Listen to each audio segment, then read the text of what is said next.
Good morning all of you. मैं आप सभी लोग का रोशन एकेडमी में स्वागत करता हूं। और आइए आज हम लोग अपना पेडागॉजी का ये दूसरा लेक्चर देखते हैं। मीन से आज भी हम लोग कहेंगे कि आज भी हमारे पास जो है पेडागॉजी के 50 क्वेश्चन हैं। तो यहाँ पर देखिए ये हम लोग 50 क्वेश्चनों के तहत अपना स्टार्ट करते हैं। आइए ज़्यादा समय न लेते हुए हम लोग अपने क्वेश्चनों पर जो है ज़्यादा से ज़्यादा ध्यान देते हैं। यहाँ पर देखिए हमारा पहला क्वेश्चन बोल रहा है कि व्यक्ति वंशानुक्रम और वातावरण का योग फल नहीं वरन दोनों तत्वों का गुणनफल है, यह कथन है। मीन्स हम कहेंगे कि जो भी व्यक्ति है वर्ल्ड में वो वंशानुक्रम और वातावरण का हम कहेंगे योगफल नहीं है। हम कहेंगे योगफल मीन्स जोड़ नहीं है, जोड़ नहीं है, बल्कि क्या है गुणनफल है। तत्वों का हम लोग कहेंगे कि इन दोनों तत्वों का गुणनफल है। मीन्स हम कहें गुणनफल है, मीन्स गुणा। तो इस तरीके का प्रोसेस हमारा यह कथन है। इसको किसने बोला था कि व्यक्ति वातावरण और आनुवंशिकता का योगफल न हो करके क्या होता है गुणनफल होता है। तो हम लोग कहेंगे इसे वुडवर्थ और मारिक्विस ने बोला था। वुडवर्थ और मारिक्विस ने इसे कहा था। आइए नेक्स्ट क्वेश्चन हम लोग देखते हैं। दूसरा क्वेश्चन देखिए, हीमोफीलिया रोगी की प्रथम पहचान हुई थी। हम लोग कहेंगे हीमोफीलिया रोग की प्रथम पहचान किसमें हुई थी? एलिजाबेथ प्रथम में हुई थी, एलिजाबेथ द्वितीय में हुई थी, या महारानी विक्टोरिया में हुई थी, या क्यूरी में हुई थी? तो हम लोग कहेंगे कि हमारा महारानी विक्टोरिया में सर्वप्रथम हीमोफीलिया रोग की प्रथम पहचान हमारी कहाँ हुई थी? हम लोग कहेंगे महारानी विक्टोरिया में हुई थी। हीमोफीलिया रोग आप जानते भी हैं, हम लोग कहेंगे लाल और हरे में व्यक्ति क्या करता है अंतर जल्दी नहीं कर पाता है और उसे कंफ्यूजन होता रहता है। मीन्स इन दोनों में उसकी आंखें जो है कांटेक्ट नहीं कर पाती अच्छे से। तो ये रोग हमारा है महारानी विक्टोरिया के शरीर में जो है आंखों में सबसे पहले पहचाना गया था। आइए नेक्स्ट क्वेश्चन हम लोग देखते हैं। अपना तीसरा क्वेश्चन देखिए, वर्णांध व्यक्ति लाल व हरा रंग में भेद नहीं कर सकता, इसे कौन सा दोष कहा जाता है? हम कहेंगे कि ये हमारा जो महारानी विक्टोरिया में हीमोफीलिया रोग हुआ था इसे ही हम लोग वर्णांध रोग भी कहते हैं। इस वर्णांध रोग में हम लोग कहेंगे कि हरा लाल व हरे रंग में भेद नहीं कर सकता, इसे कौन सा दोष कहा जाता है? ये कौन सा दोष है? हम लोग कहेंगे प्रोटीन दोष है, वसा दोष है, अम्लीय दोष है, या हम कहेंगे इनमें से कोई दोष नहीं होता। तो लाइक दैट हम लोग कहेंगे ये हमारा एक प्रोटीन दोष होता है। कौन सा दोष होता है? हम लोग कहेंगे ये हमारा एक प्रोटीन दोष होता है। आइए नेक्स्ट क्वेश्चन हम लोग देखते हैं। अपना चौथा क्वेश्चन देख रहे हैं। तो यहाँ पर हम कहेंगे अधिगम अनुभव और प्रशिक्षण के परिणाम स्वरूप व्यवहार में परिवर्तन है, ये कथन किनके द्वारा दिया गया है? हम लोग कहेंगे कि अधिगम की यहाँ पर देखिए परिभाषा दी गई है। हम लोग कहेंगे अधिगम क्या होता है? अनुभव और प्रशिक्षण के परिणाम स्वरूप, अनुभव प्रशिक्षण के प्रभाव स्वरूप व्यवहार में परिवर्तन है। परिवर्तन भी हम लोग कहेंगे स्थायी परिवर्तन। क्या बोला गया? स्थायी परिवर्तन हमारा क्या होता है? अधिगम होता है। इसे किसने बोला था? गेट्स व अन्य मनोवैज्ञानिक ने, मॉर्गन और गिलीलैंड ने, स्किनर ने, इसके बाद हम कहेंगे क्रॉन बैंक ने।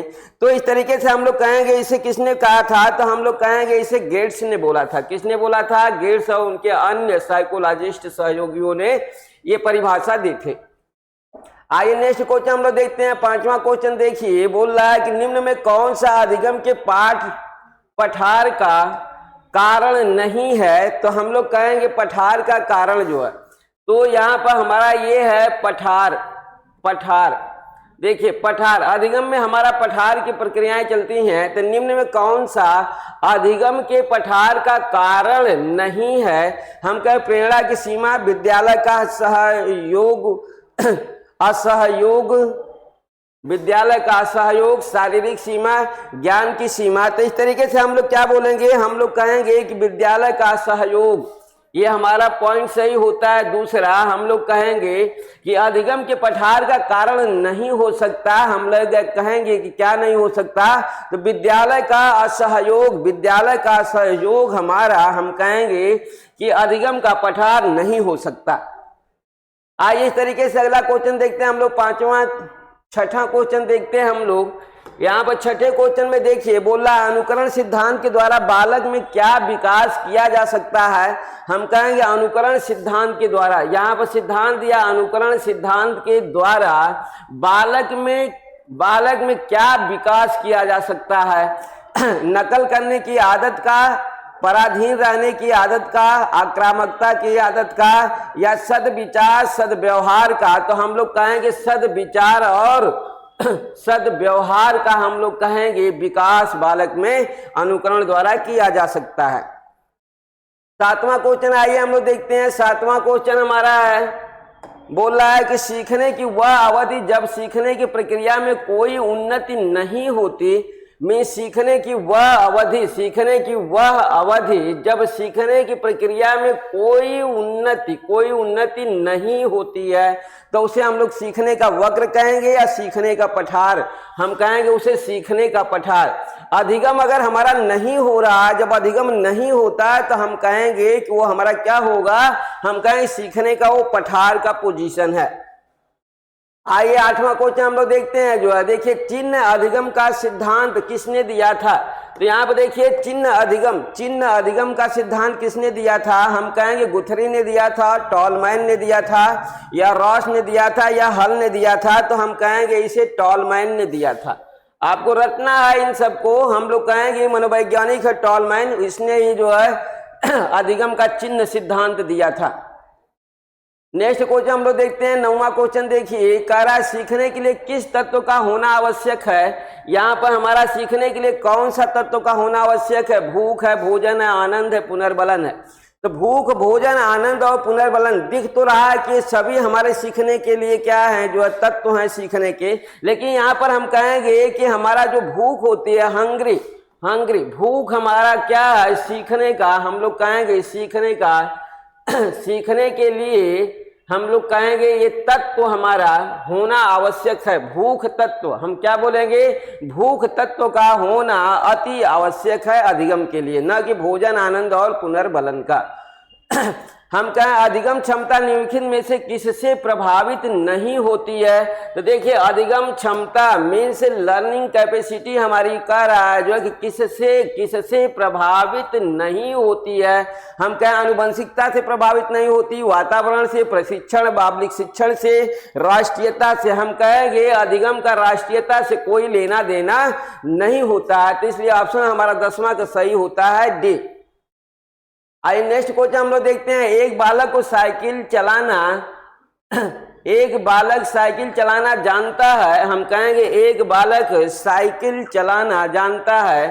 एक बालक साइकिल चलाना जानता है, मोटर बाइक चलाना सीख रहा है। यह उदाहरण होगा क्षैतिज अधिगम अंतरण का, या ऊर्ध्वाधर अधिगम अंतरण का, या द्विपार्श्विक अधिगम अंतरण का, या कोई भी अधिगम अंतरण नहीं है। तो हम कहेंगे ऊर्ध्वा अधिगम अंतरण का हमारा क्या होगा, हम कहेंगे यह उदाहरण होगा। ऊर्ध्वा अधिगम अंतरण का उदाहरण ही बालक साइकिल सीख चुका है। अब हम बाइक साइकिल जो है सीखना चाह रहा है या सीख रहा है। तो आइए नेक्स्ट क्वेश्चन हम लोग देखते हैं। तो इस तरीके से हम लोग को मालूम हुआ 11वां क्वेश्चन। आइए 12वां क्वेश्चन देखते हैं। हम लोग कह रहा है कि व्यवहारिक क्षमताओं में वह सापेक्ष स्थायी परिवर्तन जो कि प्रबलित अभ्यास का परिणाम होता है उसे क्या कहते हैं। अभी हम लोग ने मिला है जो कि अभ्यास और अनुभूतियों के द्वारा व्यवहार में होने वाला स्थायी परिवर्तन हमारा क्या बोला जाता है, हम कहेंगे अधिगम बोला जाता है। हम कहेंगे अभ्यास और अनुभूतियों के द्वारा व्यवहार में होने वाला स्थायी परिवर्तन ही हमारा अधिगम कहलाता है। आइए नेक्स्ट क्वेश्चन हम लोग देखते हैं अपना 13वां क्वेश्चन। देखिए निम्नलिखित में से किस एक से शिशु के अधिगम को सहायता नहीं मिलती है। हम कहेंगे कि यहाँ पर शिशु के अधिगम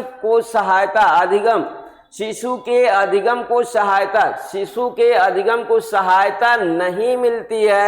हम कहें अनुकरण द्वारा, हम कहेंगे अभिप्रेरणा द्वारा, स्कूल का बस्ता द्वारा, पुरस्कार द्वारा। हम कहेंगे कि इससे भी अधिगम में सहायता मिलती है, इससे भी मिलती है, पुरस्कार से मिलती है, स्कूल का बस्ता, इससे हम लोग कहेंगे बालक को अधिगम में कोई सहायता, उसके बैग से बालक को अधिगम में कोई सहायता नहीं मिलती है। आइए नेक्स्ट क्वेश्चन हम लोग देखते हैं अपना 14वां क्वेश्चन। देखिए बोल रहा है कि अधिगम अंतरण का थार्डाइक सिद्धांत कहा जाता है। अधिगम अंतरण का थार्डाइक सिद्धांत कौन सा है हमारा? हम लोग को मालूम है कि थार्डाइक ने क्या किया है, जो प्रमुख सिद्धांत दिया है और गौड़ सिद्धांत दिया है। प्रमुख सिद्धांत उसके 3 हैं और गौड़ सिद्धांत उसके 5 हैं। तो यहाँ पर देखिए अधिगम अंतरण, ये हमारा अधिगम अंतरण का संबंध हम कहेंगे सिद्धांत कहा जाता है। किसे कहेंगे? हम लोग कहेंगे अनुरूपता का सिद्धांत। अनुरूप तत्वों का सिद्धांत, अनुरूप तत्वों का, एनालॉगस का हमारा है। अनुरूप तत्वों के सिद्धांत को ही अधिगम का हम लोग अंतरण का सिद्धांत कहते हैं थार्डाइक के। मीन्स ये गौड़ सिद्धांत है हमारा। आइए देखते हैं 15वां, सीखने की प्रोजेक्ट विधि किस अवस्था के लिए उपयोगी होती है? मीन्स लर्निंग की हमारी जो ये प्रोजेक्ट विधि है, मीन्स हम लोग कहेंगे हमारा योजना विधि। प्रोजेक्ट के तहत हम लोग कहेंगे प्रोजेक्ट विधि या हम कहेंगे योजना विधि। योजना, सीखने की प्रोजेक्ट या योजना विधि हमारी किस अवस्था के लिए उपयोगी होती है? बाल्यावस्था, पूर्व बाल्यावस्था, किशोरावस्था, उपरोक्त सभी। तो हम लोग कहेंगे उपरोक्त सभी, मीन्स ये सभी अवस्थाओं में हमारी जो योजना विधि होती है ये हम कहेंगे कि उपयोगी होती है। आइए 16वां क्वेश्चन हम लोग देखते हैं, जो है किस मनोवैज्ञानिक के अनुसार सीखने का मतलब ज्ञान का निर्माण करना है? तो देखिए न कि लक्ष्य प्राप्ति होता है। किस मनोवैज्ञानिक के अनुसार सीखने का मतलब ज्ञान का निर्माण करना है, न कि लक्ष्य प्राप्ति है। हम कहें स्किनर है, पियाजे, थॉर्नडाइक, लेव वाइगोट्स्की।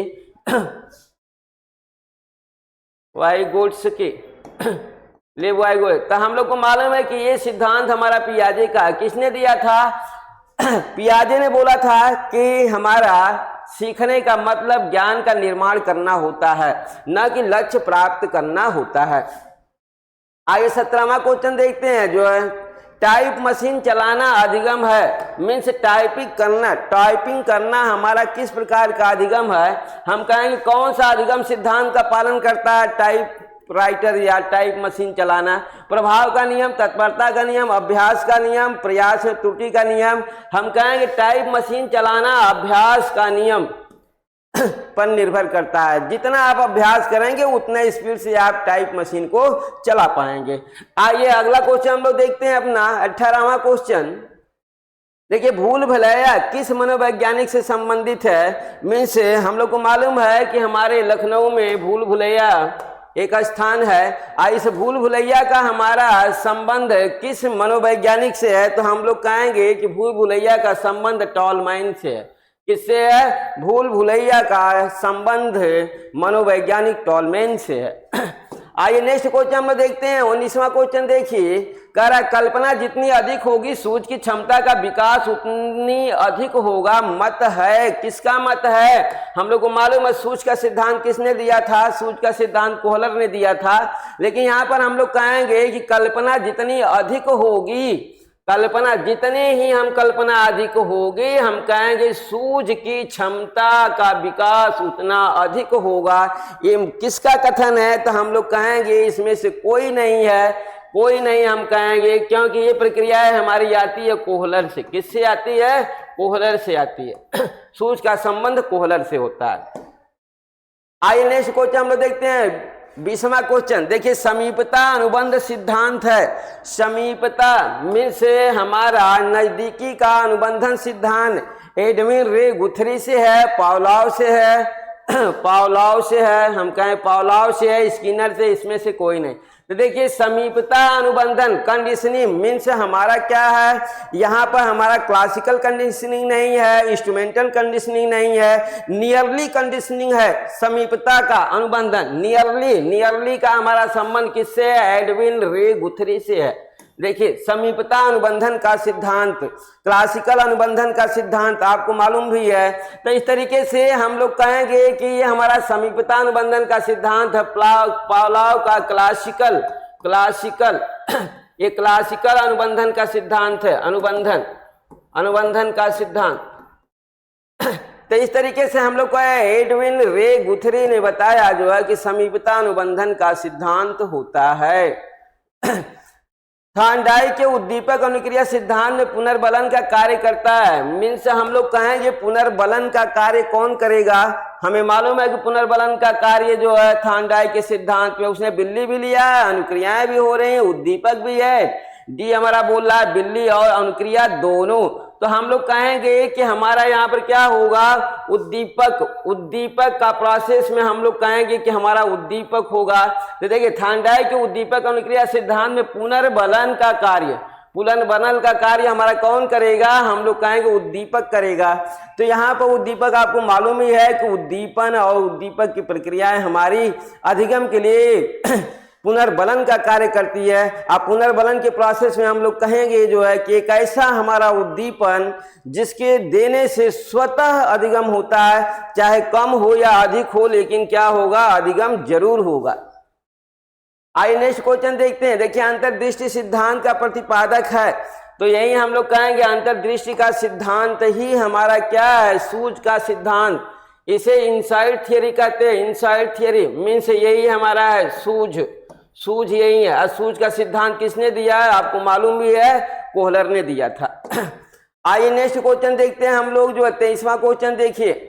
आर्यम गहने के अधिगम सोपान की में मुख्य विशेषता क्या है? हम लोग को मालूम है कि गहने ने जो है अधिगम के कुल 8 नियम बताए हैं।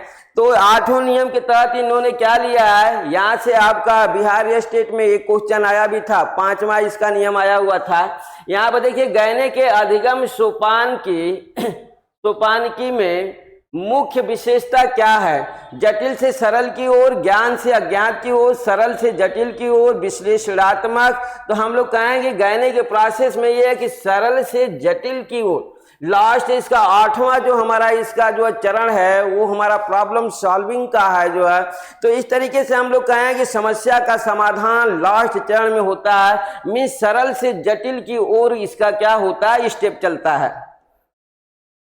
आइए नेक्स्ट क्वेश्चन हम लोग देखते हैं अपना 24वां क्वेश्चन। देखिए स्टैनफोर्ड बीने परीक्षण मापन करता है। किसका मापन करता है? हम लोग कहेंगे बीने ने बुद्धि का परीक्षण किया था।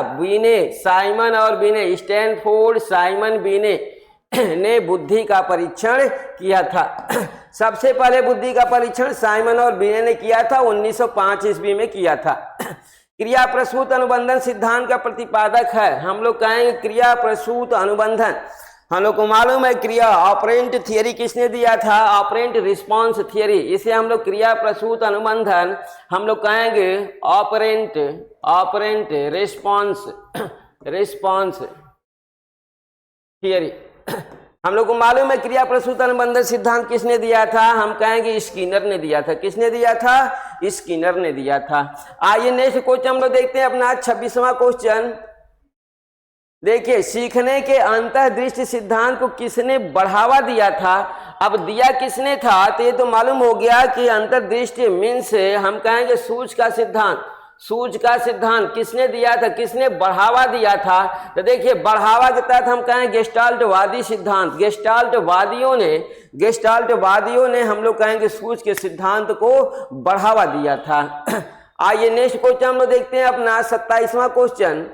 देखिए सीखने के पठार का मुख्य कारण क्या है? शिक्षकों का प्रशिक्षित न होना, माता पिता की लापरवाही, उत्साह, वरोध, विद्यालय का सहयोग। हम कहेंगे पठार क्यों आएगा? हम लोग कहेंगे उत्साह में हमारे क्या हो जाएगा? अवसाद आ जाएगा, उत्साह खत्म हो जाएगा। जब उत्साह खत्म होगा तो पठार आ जाएगा। हम कहें उत्साह समाप्त होने पर जो है क्या होगा? पठार आ जाएगा, मीन से अधिगम नहीं होगा। आइए नेक्स्ट क्वेश्चन देखते हैं 28वां क्वेश्चन। देखिए करा सीखने की प्रक्रिया की एक प्रमुख विशेषता पठार है। ये उस अवधि को बताते हैं जब सीखने की प्रक्रिया में कोई उन्नति नहीं होती है। यह किसने कहा है? ये पठार का प्रोसेस किसने लाया है? स्किनर ने लाया, गेट्स ने लाया, हॉलिंगवर्थ ने लाया, रॉस ने लाया। तो हम लोग कहेंगे इसे रॉस ने लाया था। किसने कहा था? ये एक तथ्य रॉस द्वारा कहा गया था कि जब क्या होगा? उन्नति नहीं होती है जब पठार आ जाता है। तो आइए अगला देखते हैं डिसलेक्सिया। डिसलेक्सिया का संबंधित है, हमें मालूम है डिसलेक्सिया किससे संबंधी है। हम कहेंगे पठन विकार से, पढ़ने में कठिनाई होती है, पढ़ने में कठिनाई होती है, उसे हम लोग क्या कहते हैं, डिसलेक्सिया कहते हैं। कई बार आ चुका है, डिसलेक्सिया, डिस्ग्राफिया है, इस तरीके के तमाम आपका क्या है, ये भाषा विकार, ये अधिगम विकार आप कह सकते हैं कि ये सब अधिगम विकार हैं हमारे। आइए नेक्स्ट क्वेश्चन हम लोग देखते हैं, जो है सीखने के वक्र, अभ्यास द्वारा सीखने की मात्रा।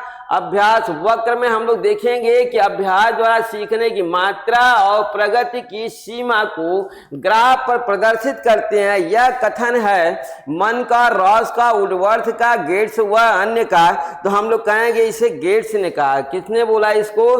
गेट्स द्वारा बताया गया है कि हम कहेंगे वक्र जो मिलेगा अधिगम का, वो हमारा अभ्यास द्वारा सीखने की मात्रा और प्रगति की सीमा पर आधारित होता है। आइए 31 क्वेश्चन हम लोग देखते हैं, शिक्षण प्रक्रिया में निम्नलिखित में से सबसे महत्वपूर्ण कौन है? सबसे महत्वपूर्ण कौन होगा यहाँ पर? अधिगम प्रक्रिया। शिक्षण प्रक्रिया में हमारा सबसे महत्वपूर्ण कौन होगा? अभिभावक होगा, राज्य सरकार, केंद्र सरकार या शिक्षक?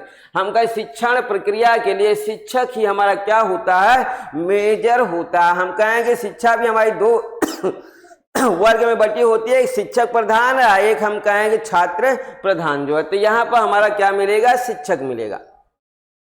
अगला क्वेश्चन देखिए, कक्षा शिक्षण तब अच्छा होता है जब कक्षा के सभी छात्र शांत बैठे हो, प्रश्न पूछने और उत्तर देने में तत्पर हो, गणवेश में हो, या हम कहें उपयुक्त में से कोई नहीं। तो हम कहेंगे प्रश्न पूछने और उत्तर देने में तत्परता दिखाते हो, तो हम कहेंगे कि कक्षा शिक्षण अच्छा होगा। कक्षा शिक्षण तभी अच्छा होगा जब छात्र प्रश्न पूछने और उत्तर देने में क्या दिखाए? रेडीनेस दिखाए, तत्परता दिखाए। आइए नेक्स्ट क्वेश्चन हम लोग देखते हैं, 33वां क्वेश्चन देखिए, निम्नलिखित में से कौन सा बच्चों के संवेगात्मक विकास में सर्वाधिक उपयुक्त है? तो देखिए संवेगात्मक, इमोशनल डेवलपमेंट, हम क्या बोलेंगे? इमोशनल डेवलपमेंट्स के लिए सबसे महत्वपूर्ण, सर्वाधिक उपयुक्त है। अध्यापकों की कोई भी सहभागिता नहीं, क्योंकि यह माता पिता का कार्य है। कक्षा कक्ष का नियंत्रित परिवेश, कक्षा कक्ष का अधिकारवादी परिवेश, कक्षा कक्ष का प्रजातांत्रिक परिवेश। तो हम लोग यहाँ पर क्या बोलेंगे? हम लोग कहेंगे प्रजातांत्रिक परिवेश। याद रहे ये परिवेश ही हमारा चाहिए, कक्षा कक्ष का प्रजातांत्रिक परिवेश ही जो है हम कहेंगे बच्चों का इमोशनल डेवलपमेंट सबसे ज्यादा करता है। आइए 34वां क्वेश्चन देखते हैं हम लोग, शिक्षण अधिगम प्रक्रिया में व्यक्तिगत रूप से ध्यान देना महत्वपूर्ण है, क्योंकि मीन्स प्रत्येक बालक को व्यक्तिगत रूप से ध्यान देना चाहिए, क्योंकि शिक्षार्थी हमेशा समूह में ही बेहतर सीखते हैं। शिक्षण प्रक्रिया कार्यक्रम में ऐसा ही बताया गया है। इससे प्रत्येक शिक्षार्थी को अनुशासित करने के लिए शिक्षकों को बेहतर अवसर मिलते हैं। बच्चों की विकास दर भिन्न होती है और वे भिन्न तरीकों से सीखते हैं। तो देखिए हम लोग कहेंगे प्रत्येक बच्चे की जो विकास दर होती है, बच्चे की विकास दर ये भिन्न होती है और वे भिन्न तरीके से सीख सकते हैं जो है। इसलिए हम लोग कहेंगे कि महत्वपूर्ण है व्यक्तिगत रूप से ध्यान देना। आइए नेक्स्ट क्वेश्चन हम लोग देखते हैं अपना 35वां क्वेश्चन, शिक्षण का अधिगम आधारित विशिष्ट सिद्धांत है। अंतःक्रिया का सिद्धांत, आत्मीयता का सिद्धांत, स्वाभाविक क्रम का सिद्धांत, उपरोक्त सभी। तो हम लोग क्या कहेंगे यहाँ पर? क्या ये सभी हमारा जो है अधिगम आधारित विशिष्ट सिद्धांत है? तो हम कहेंगे हाँ, ये सभी हमारे क्या हैं? अधिगम संबंधी विशिष्ट सिद्धांत। ये तीनों हमारे क्या हैं? स्पेशल थियरी हैं टीचिंग के, कि अंतःक्रिया का सिद्धांत, आत्मीयता का सिद्धांत, स्वाभाविक क्रम का सिद्धांत। आइए नेक्स्ट क्वेश्चन हम लोग देखते हैं अपना 36वां क्वेश्चन, शिक्षण का मूलभूत सिद्धांत है। शिक्षण का मूलभूत सिद्धांत क्रियाशीलता का सिद्धांत, अन्वेषण का सिद्धांत, आगमन विधि का सिद्धांत, हम कहेंगे उपयुक्त सभी। तो यहाँ पर देखिए हम लोग को मालूम है शिक्षण का मूलभूत सिद्धांत हम लोग को देखना है। तो मूलभूत सिद्धांत हमारी आगमन विधि का सिद्धांत होता है। आगमन विधि का जो हमारा सिद्धांत होता है, यही सिद्धांत हमारा मूल विधि का सिद्धांत होता है, मूलभूत सिद्धांत होता है। आइए नेक्स्ट क्वेश्चन देखते हैं 37 का। शिक्षण हेतु मानसिक उद्वेलन प्रतिमान का प्रयोग निम्न में से किसके सुधार हेतु किया जाता है? मानसिक में से मानसिक क्रियाएं उसकी अच्छी नहीं है, तो हम लोग कहेंगे कि प्रयोग निम्न से किसके सुधार हेतु किया जाता है? तो समझ का या अनुप्रयोग का या सृजनात्मकता का या समस्या समाधान का? तो हम लोग कहेंगे सृजनात्मकता का। मानसिक उद्वेलन प्रतिमान का प्रयोग हम लोग क्या करेंगे? क्रिएशन के लिए करेंगे, नया निर्माण के लिए करेंगे, जो हमें से सृजनात्मकता के लिए किया जाता है।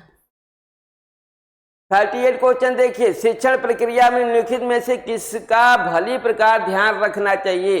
शिक्षार्थियों की सक्रिय सहभागिता का, अनुशासन और नियमित उपस्थिति का, गृह कार्य की जांच में लगन, विषय वस्तु का कठिनाई स्तर। तो इस तरीके से हम लोग का 38 का ऑप्शन क्या मिलेगा? हम लोग को शिक्षार्थियों की सक्रिय सहभागिता, सक्रिय सहभागिता का हमें क्या करना पड़ेगा? भली प्रकार ध्यान रखना पड़ेगी। बालक उसमें भाग ले रहा है एक सक्रियता के साथ कि भाग नहीं ले रहा है अधिगम में। एक शिक्षक विद्यार्थियों में सामाजिक मूल्यों को विकसित कर सकता है, महान व्यक्तियों के बारे में बोलकर, अनुशासन की अनुभूति को विकसित करके, आदर्शन रूप से बर्ताव करके या उन्हें अच्छी कहानियां सुना करके। तो हम लोग क्या कहेंगे यहाँ पर? हमारा सामाजिक मूल्यों की वृद्धि करना है। तो सामाजिक मूल्यों की वृद्धि हम क्या करेंगे? उसको हम कहेंगे सामाजिक मूल्यों की वृद्धि आदर्शन रूप से वार्ताव करके सामाजिक मूल्यों को विकसित कर सकता है। सामाजिक मीन से आदर्शन मीन से उसके सामने कुछ महान पुरुषों को जो है पेश किया जाए और उनके तहत अच्छी अच्छी चीज़ों को बताया जाए, जिससे कि उनका सामाजिक मूल्य क्या होगा? डेवलप करेगा। उनमें भी ये भावना आएगी कि हम इन्हीं के जैसा बनेंगे। एक शिक्षक के लिए सबसे महत्वपूर्ण क्या है? कक्षा में अनुशासन बनाए रखना, कक्षा में समयानुवर्ती होना, विद्यार्थियों की कठिनाइयों को दूर करना, सुवक्ता होना। मीन्स हम कहेंगे कि सबसे महत्वपूर्ण शिक्षक के लिए क्या होता है? एक शिक्षक के लिए सबसे महत्वपूर्ण क्या होता है? हम कहेंगे विद्यार्थियों की कठिनाइयों को दूर करना। मीन्स बालक की जो प्रॉब्लम है, बालक की प्रॉब्लम को दूर करना ही शिक्षक का मेजर कर्तव्य होता है। आइए अगला क्वेश्चन देखते हैं 41 का। हम कहेंगे बच्चों के संज्ञानात्मक विकास को सबसे अच्छे तरीके से कहाँ परिभाषित किया जा सकता है? खेल के मैदान में, विद्यालय और कक्षा में, ऑडिटोरियम में या घर में? तो इस तरीके का हमारा क्वेश्चन देखिए। संज्ञानात्मक विकास को अच्छे तरीके से परिभाषित करना है। कॉग्निटिव डेवलपमेंट्स को अच्छे तरीके से कहाँ परिभाषित आप कर सकते हैं? हम कहेंगे विद्यालय और कक्षा में। विद्यालय और कक्षा में आप क्या कर सकते हैं? कॉग्निटिव डेवलपमेंट्स को अच्छे तरीके से आप परिभाषित कर सकते हैं। आइए 42 का क्वेश्चन देखते हैं। हम सभी अपनी बुद्धि, प्रेरणा, अभिरुचि आदि के संदर्भ में भिन्न भिन्न होते हैं। हम लोग कहेंगे इसमें हम लोग क्या होते हैं? भिन्न भिन्न होते हैं, भिन्न भिन्न होते हैं, भिन्न भिन्न होते हैं। यह सिद्धांत संबंधित है बुद्धि के सिद्धांतों से, वंशानुक्रम से, पर्यावरण से या वैयक्तिक भिन्नता से। तो हम लोग क्या बोलेंगे इसे? वैयक्तिक भिन्नता से। हर व्यक्ति भिन्न भिन्न आचरणों के और बुद्धि के अनुरूप होता है। तो इस तरीके से हम लोग कहेंगे कि प्रत्येक व्यक्ति की बुद्धि, प्रेरणा, अभिरुचि ये सभी क्या होती हैं? भिन्न भिन्न होती है, क्योंकि व्यक्ति सब क्या होते हैं? भिन्न भिन्न होते हैं। शिक्षार्थियों में से अधिगम करता है कि वैयक्तिक भिन्नताओं के संदर्भ में शिक्षिका को चाहिए कि विविध प्रकार की अधिगम परिस्थितियों को उपलब्ध कराना, निगमनात्मक पद्धति के आधार पर समस्याओं का समाधान करना, इसके बाद कलन विधि मीन्स एल्गोरिथम का अधिकार प्रयोग करना, याद करने के लिए शिक्षार्थियों को तथ्य उपलब्ध कराना। तो यहाँ पर देखिए हम लोग का 43 क्वेश्चन का ऑप्शनल क्या मिलता है? जो है हम कहेंगे कि विविध प्रकार की मीन्स विविध प्रकार की अधिगम परिस्थितियों को उपलब्ध कराना, यही हमारा अधिगम करता है कि क्या होगी? वैयक्तिक भिन्नताओं के संदर्भ में शिक्षिका को करना चाहिए कि भिन्न भिन्न अधिगम की परिस्थितियां उसे पैदा करे, जिससे कि बालक को याद करने में समस्या न हो। एक ही परिस्थिति से बालक में उबन आने लगती है और भिन्न भिन्न परिस्थिति से बालक में उबन नहीं आती और अच्छे से अधिगम करता है। अपनी कक्षा की वैयक्तिक भिन्नताओं से निपटने के लिए शिक्षक को चाहिए कि शिक्षण या आकलन के समान और मानक तरीके हों। बच्चों को उनके अंकों के आधार पर अलग कर उनको नामित करें, बच्चों से बातचीत करें और उनके दृष्टिकोण को महत्व दें, विद्यार्थियों के लिए कठोर नियमों को लागू करें। तो इसके तहत हम लोग कहेंगे क्या करना चाहिए, बच्चों से बातचीत करें और उनके दृष्टिकोण को महत्व दें। देखिए, अपनी कक्षा की वैयक्तिक भिन्नताओं से निपटने के लिए बच्चों से बातचीत करें। वैयक्तिक भिन्नता से निपटना है तो प्रत्येक बच्चे से बातचीत करें और उनके दृष्टिकोण को महत्व दे कि बच्चा चाहता क्या है। तो इस तरीके से हमारा वैयक्तिक भिन्नता से निपटने का जो ऑप्शन मिला हमारा वो सी मिला। आइए 45वां क्वेश्चन देखते हैं हम लोग। एक शिक्षिका अपनी प्राथमिक कक्षा में प्रभावी अधिगम को बढ़ा सकती है। मीन्स इफेक्टिव अधिगम में छोटी छोटी उपलब्धियों के लिए पुरस्कार देकर, ड्रिल और अभ्यास के द्वारा, अपने विद्यार्थियों में प्रतियोगिता को प्रोत्साहन देकर, विषय वस्तु को विद्यार्थियों के जीवन के साथ संबंधित करके। देखिए, ये हमारा बेहतरीन क्वेश्चन है 45 का। हम कहेंगे कि क्या करना चाहिए, विषय वस्तु को विद्यार्थियों के जीवन के साथ संबंधित करके जो है विषय वस्तु को अगर पढ़ाया गया तो हम कहेंगे अधिगम को बढ़ा सकती है। बच्चा काफी एक्टिव होकर के पढ़ेगा क्योंकि बच्चा मोटिवेट हो जाता है। अगला क्वेश्चन देखिए, कोई शिक्षिका अपने विद्यार्थियों को अध्ययन करने हेतु आंतरिक रूप से कठोरित करने के लिए कैसे प्रोत्साहित कर सकती है। तो हम कहें उसमें चिंता और डर पैदा करके, प्रतियोगितात्मक परीक्षा से व्यक्तिगत लक्ष्य निर्धारित करने और उसमें निपुणता पाने में उन्हें मदद देकर, साफ दिखाई पड़ने वाले इनाम देकर जैसे टॉफी।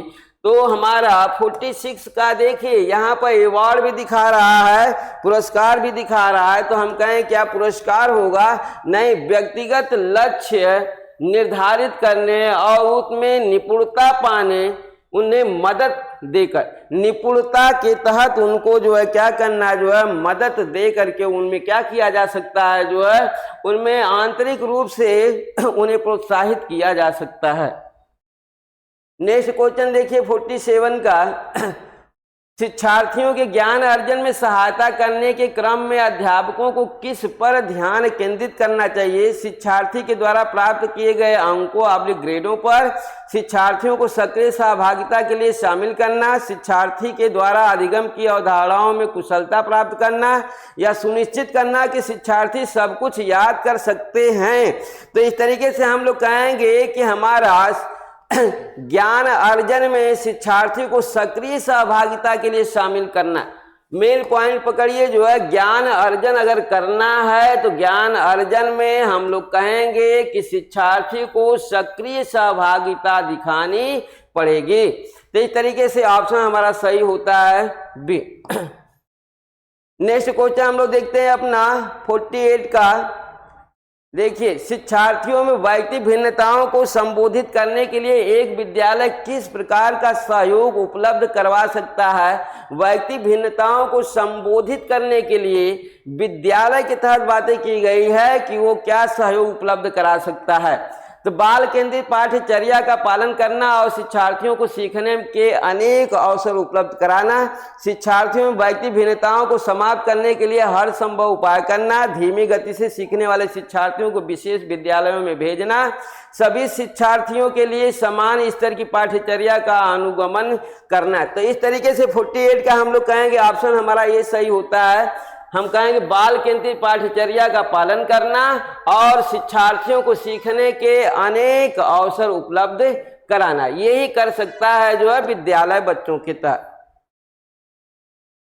49 क्वेश्चन है, देखिए, कोई शिक्षिका अपने शिक्षार्थियों को क्या कहे कि उन्हें भीतरी प्रेरणा के साथ कार्य करने के लिए प्रोत्साहित कर सके। तो हम कहेंगे कि एक शिक्षिका को बालक को मोटिवेट करने के लिए, पढ़ाई के लिए क्या करना चाहिए। चलो इसे उसके करने से पहले समाप्त कर लो, तुम उसके जैसे क्यों नहीं हो सकते, देखो उसने इसे एकदम ठीक कर दिया, काम जल्दी पूरा करो तो तुम्हें एक टॉफी मिलेगी, इसे करने की कोशिश करो, तुम सीख जाओगे। तो इस तरीके से हम लोग कहेंगे कि मोटिवेट करने के लिए शिक्षिका क्या करेगी बच्चे के साथ, तो हम कहेंगे कि इसे करने की कोशिश करो, कहेगी इसे करने की कोशिश करो, तुम भी सीख जाओगे। मीन्स ऑप्शन हमारा सही होता है डी। आइए आज का हम लोग का अपना लास्ट क्वेश्चन देखते हैं जो है, देखिए हमारा पूर्ण से अंश की ओर का विपरीत सूत्र है। ये हम लोग कहेंगे कि हमारा ये भी एक सूत्र है अधिगम का, पूर्ण से अंश की ओर का विपरीत सूत्र हम कहेंगे कि पूर्ण से अंश की ओर का विपरीत सूत्र हमारा होगा विश्लेषण से संश्लेषण की ओर, विश्लेषण से संश्लेषण की ओर। तो इस तरीके से आज भी आपका पेडागॉजी के 50 क्वेश्चन कंप्लीट हुए। कल हम लोग फिर इसी टाइम मिलेंगे, तब तक के लिए नमस्कार।